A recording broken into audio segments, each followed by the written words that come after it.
The Ranger in D&D is infamous for being largely seen as a disappointment, or so the YouTube videos say. My experience with the Ranger would have echoed these opinions to some extent within the past year, but my opinion has changed for several reasons I'd like to share today. One of the major ones is that the Ranger's DPR is considered poor at higher tiers of play. However, it takes until level 11 for a great sword fighter to get the equivalent amount of damage without using action surge, because both deal 2d6 plus 5 per hit and deal 3 attacks at that level. And by the time you get to this point, the campaign for most people is over before or at this point.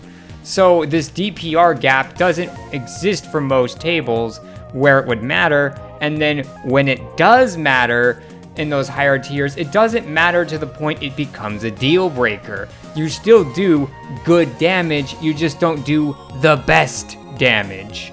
The Ranger's true merits come from its versatility. The Ranger does not excel in any one field, but has room in all of them.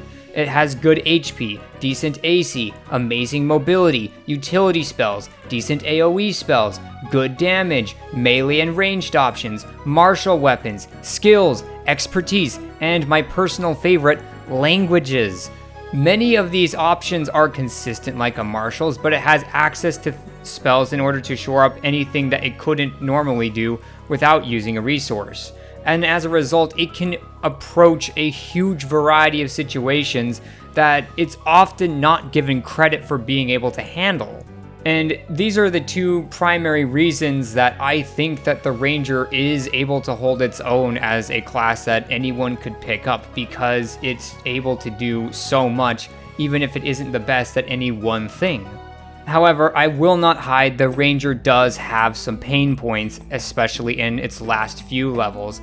However, I'm kind of fond of the last few levels being somewhat lackluster, because it pushes the Ranger to branch out into other classes at the end of its career, further cementing this jack-of-all-trades identity that it picks up from having a little bit of everything, and forces you to think of your Ranger in a way that you don't think of most other characters in. When they become at the peak of their power, like, how do they branch out? What do they learn from the other people they've met in their travelers as a traveler? And because of this exchange, it makes it so it's quote-unquote best to do a 4-level dip at the end, so you have the double epic boon, so that way you can get 2 epic boons to cover your weakness. That would normally be just getting +6 DPR on average at best at the end. And this would make it so now you get +3 if you put both into Dex, and then you get 2 super abilities on top of it, making it so it can stand with most other classes with just that small put-in. Whereas with the other classes, monoclassing tends to be better because their level 20 features are so good. For example, the Sorcerer being able to use one of their meta magics every single turn without using any sorcery points makes it so they can use 2 every turn and pay half the price for it, or realistically a third the price. It's so good and so powerful, and a double epic boon rarely makes up for it. And this is the way with all the classes, except for Ranger. And because of this, I find it has this really interesting niche that it fills out. And I will say the Ranger's second major pain point that's pointed out is in its subclasses, where some of its subclasses have a conflict of interest with the main class.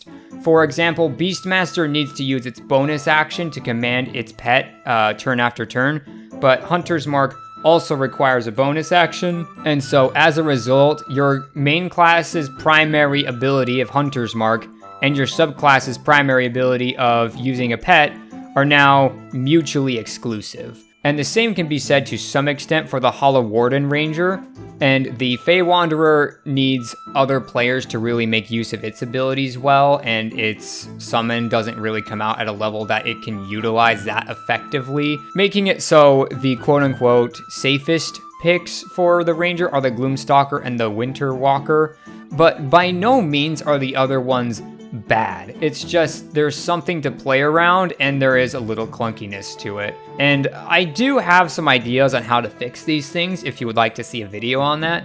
But overall, I just want to go over what I thought were the strengths of the Ranger and why I think it overcomes their shortcomings. Because at the end of the day, while these subclasses have a conflict of interest, they still function.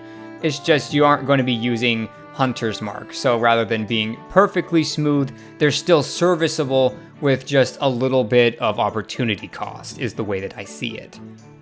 But those are my thoughts on the Ranger. At the end of the day, I really do think it's a solid class that is just a master of none. It knows a lot of different things and can adapt to many situations as its greatest strength, especially with its mobility.